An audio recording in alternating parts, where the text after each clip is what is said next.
So I just got these new decks, right? Hercules, Hercules. So this deck is Oracles of the Universe. Very cool. So this is a Stacey DeMarco deck, okay? So the first 3 cards I got out so far are number 2, Constellation, as well as Taurus and Sisterhood. Okay, so like community. And then we also have 29, also a constellation card. And this one is Delphinus, which represents love and all the emotions that love brings. All the feelings, all the emotions, and just being in it. And then we have number 20. So this is Cetus, which represents fear, right? Fear of the unknown, fear of being vulnerable again, okay? And then I have Strength, which was being represented as Hercules. All right, so we're gonna play around with these new decks, okay? I cleanse them and kind of getting familiar with them. So let's see what else we get. Flame, number 9, Nebula, Ingenuity. It's like tapping into this amazing wisdom and knowledge and applying everything that's come before you through your past experiences and applying them in the now. Wow, very cool. All right, so let me just get a little info on these 4 cards before we move on to the other 2 decks, because I do have 2 other decks. All right, so before we get too far into this, let's just kind of like bless our space, which I do energetically, but not with you all. So just know that this is a collective reading, okay? And this is for the purposes of that. And if you want a personal, go into my, go to my website, betweenbothworlds.com, and you can find yourself lots of options to select. I do $25 pre-recorded readings. If there's something that you need assistance with, you can just kind of like tell me what that is, and then I'll do like a full reading. I don't limit the time on those. I just let the messages come out, and I use usually multiple decks. So those are $25, so check those out. So yeah, let's just kind of take a deep breath in and allow the guidance in. Okay, let's connect. Releasing any concerns of the day, knowing that we are divinely loved and protected by Archangel Michael and our ancestors, and these messages are for your highest and greatest good if they resonate with you, okay? So, interesting, I was just kind of like playing with this deck here. It's like like an astrology deck, and it has all kinds of stuff, but this one represents South Node and past lives, your natural gifts and abilities, as well as like experiencing karmic challenges and overcoming these karmic challenges. So what I'm getting is that like there could be a bit of fear as it relates to this, having these things not repeat. I feel like some of you might be very like focused on that, especially when it comes to like love and partnerships. I feel like, you know, you're really desiring some sort of sense of community, some sort of belonging, okay? I feel like there's also this like fear of not being good enough or belonging or fitting in or any of that. And it's because like you're not meant to fit in. You're meant to be different. So let me see what else is at like the bottom of these decks, these cards here. So we got the South Nodes that represents like past lives, karmic challenges, stepping into your natural gifts and into your purpose, right? You go from the North Node to the South Node to the North Node, which represents ascension, okay? So this is talking about some of the things that you may have dealt with in your South Node. Right now it's about integration, ingenuity, integration, as well as synergy and unity. These are cool cards. I feel like I'm gonna learn a lot from these. That's why I got them. I also got the Egyptian Book of the Dead, which I'm super excited to read. And I read all these books, by the way, that come with the decks. Typically, I read them. I don't like master them, but some of them are like really great information. So if you don't read your decks, you should. Mercury, communication, as well as correspondence and expressing oneself, okay? And then I have Lilith, power, activism, and vengeance. Wow, All right, so that's some heavy energy right there. All right, let's get into like, what does it say about the sisterhood here? Where are you at, sisterhood? Okay, Taurus energy. And so they have this book organized by like constellations and what else? Yeah, they've got it this organized interesting. Like some of them are, all right, anyway, we'll go to this and see what it says. Taurus, sisterhood, support other women. So maybe you're being called to support other women, advocate. This is the time to stick together. Change must be made in society to curb gender inequality. The feminine divine is calling you. Clearly this is the carded deck for me. There is a woman or women in your life that are a catalyst for you to change for the better or to become more successful.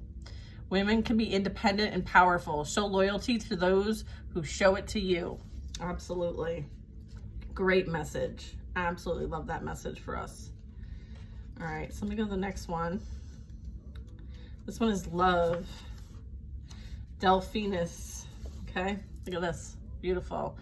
Know what you are looking for is seeking a partner. Be clear around your boundaries when it comes to love and all relationships. Slow down. Pay attention to how flow is being played out in your life at present. Be aware that by hanging on to the grudge or an imbalance, the clean flow of what you desire will be interrupted. If you place your happiness in the hands of others, chances are you won't be happy. Facts. Those are some facts right there. All right, next one is Cetus, fear. Understand your fears and perhaps they will not be fears any longer. Fear is a necessary emotion, but only if it is warranted. Not all fears are real. Would you live your life differently if you had less fear? Stand strong against your fears and take action. And so this is about you being fearless, okay? Fearless, okay? Stepping into that fearless energy. And then we have the flame, okay? Ingenuity. Fire has been a symbol of creativity and passion for millennia. It is a symbol of survival, transformation, and ingenuity. In many cultures, the mythos of fire is one that allows civilization to be given to humans and is the start of our development as cultured people. So this is like, again, like the flame representing the fire element and it igniting creativity, passion, working with one another collectively. So this is really talking about collective energy here. That's awesome. Very cool. Let's look at the South Node here and see what this says. South Node aspects. We have the moon phases in here. We have the planets. We have astrological houses. Let's see. Moon phases. Okay, talks about those. Advice on when you do get the card and what else it's coming up with. Very cool. Let's see. In the back maybe? Retrograde, transits. Neat. Maybe it's houses. Where is it? All right, the next one we got was what? Conjunction, descendant, ascendant, astrological axes. Beautiful. Look forward to learning about this some more. Oh, there's a conjunction.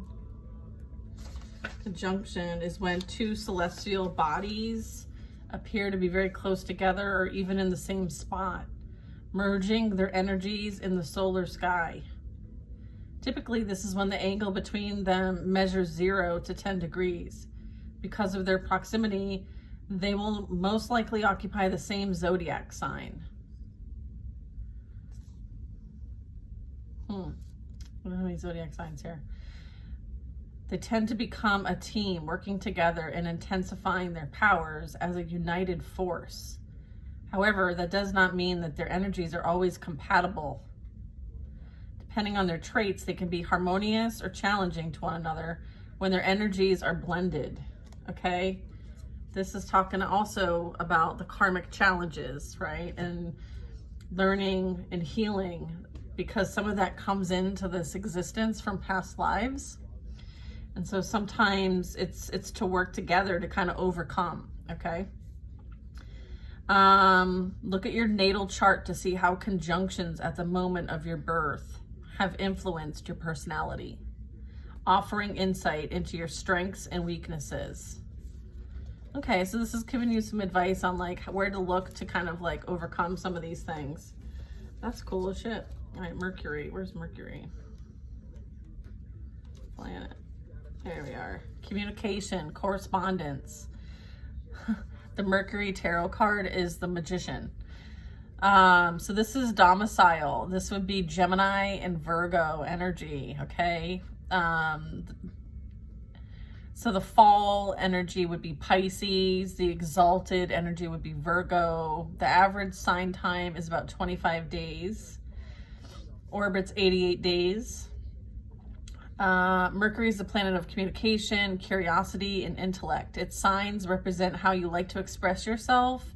Its houses signify the area of life in which you most avidly use your communication skills and reasoning. The type of correspondence referred to here can vary from in-person to online. So you may show up different in person than you do on the web.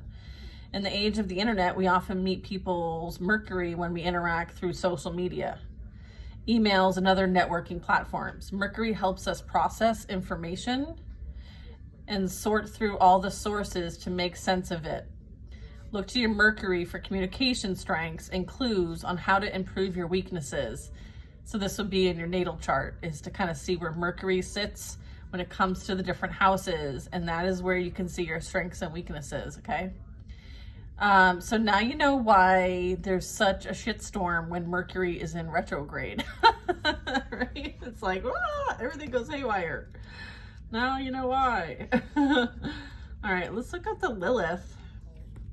I mean, that's awesome. Where are you, Lilith?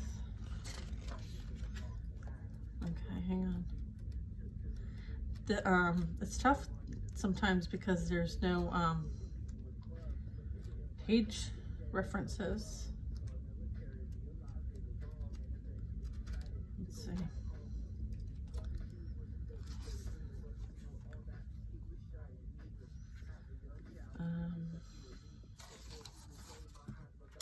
Hold, please.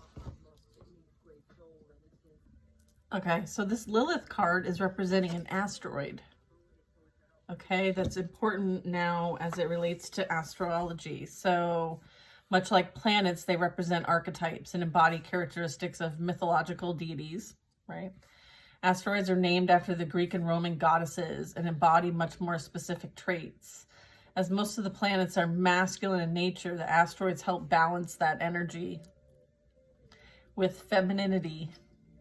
Tap into divine goddess energy when working with asteroids and allow this to illuminate the feminine aspects of your chart. So just remember that celestial bodies correlate with certain gods and goddesses. They don't inherently have gender themselves. Rather, they are channeling the archetypes of expression. So Lilith represents power, activism, and vengeance. So she embodies your dark side, representing your shadow emotions like anger and boundaries. Lilith embraces your inner authority and sense of justice. Sexuality is expressed here, especially those parts of yourself you choose to show only behind the closed doors. Lilith walks a fine line between empowering and exposing you, depending on how well you own your own vulnerabilities. Look to Lilith to explore the parts of you holding on to buried emotions like grief, and how these emotions can propel you into taking aligned action, even if you are misunderstood. Oh, that's beautiful. I love that. Thank you. Awesome. All right, and then we're going to use this other deck that I got, the Green Witch's Oracle deck. Super cute. All right, let's see if we can get a couple messages here.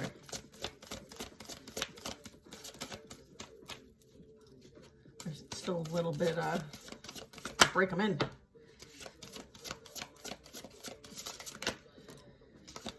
Cool.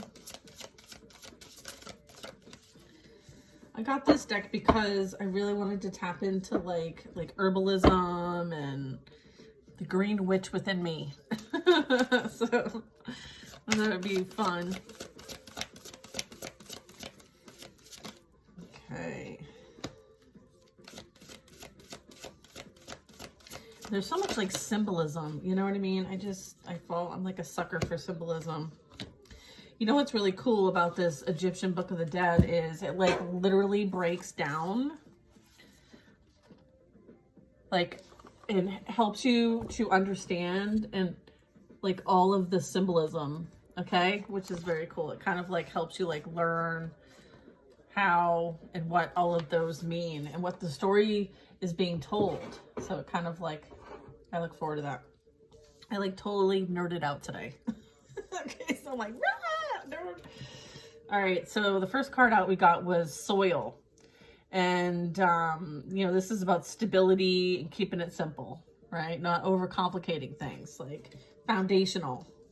The next one is Moss Agate. So this talks about like positivity and change, positive change moving forward. Where is the Soil? Soil, where are you?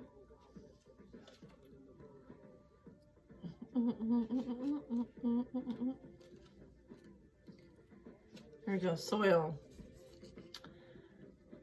Just because something is simple doesn't make it easy. Soil is a basic part of a garden and it seems pretty straightforward, but there's a complicated community of microbes and balance of minerals and elements required for it to successfully support life. It's easy to remember to tend growing plants, but you also need to tend to the health of the soil as well. It is the basis of your garden and provides stability and insulation, as well as varied sources of nutrients for plants to thrive. Soil is the ground under your feet, offering reassurance. The soil reminds you that it's always there for you. But don't forget to check your connection to that foundation and don't turn your back on the basics. All right. All right, I like that for us. What do we get? We got the Moss Agate, positivity and change. Ooh, Mortal and Pestle. Okay, here we go. Change can be daunting. The Moss Agate reminds you that stasis, while comfortable, denies you the growth and development. But your spirit needs to evolve. Moss Agate offers you the foundation or a safe space to explore and plan for the future. You're holding back from change because you feel unprepared. Moss Agate can help. Moss Agate attracts positive energy, a boon when you are uncertain about shifts and transformations in life. Call on this stone to help set a good foundation. It comes right after the soil. And it's going to prepare you for future change. And when you crave any kind of emotional balance, it's foundational. Good stuff. I like that. It's like tending to your garden, okay? Layer by layer. And then the next one is Tend. I didn't even put that together. See the IQ card? Tending to your garden. Maintenance, encouragement, guidance. And then the trunk of the tree. Right? Really representing stability, loyalty, reliability. And then roots, healthy patterns, and earthly growth. Very nice. Very, very nice. Let's see. I like it. I want to read the trunk one. Like a spine, the stalk or trunk is the central column of a plant from which everything branches. It is both the support and the connector, unifying the extremities of crown and roots. Okay. Yeah, we got that earlier. Integration and unity.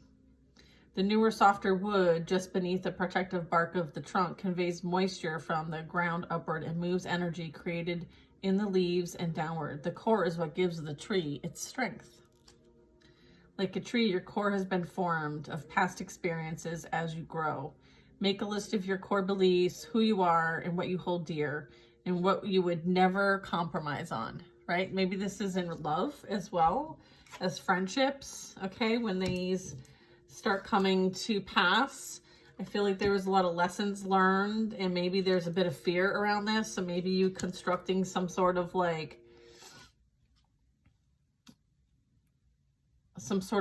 list of things that you hold dear and things that you would never compromise on might release some of this fear that you might have.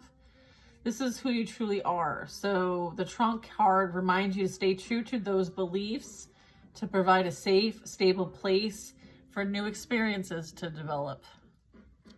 That's amazing. Yeah, absolutely amazing. All right, well, I think this is beautiful advice for today. I hope you guys enjoyed this. I look forward to playing with these cards.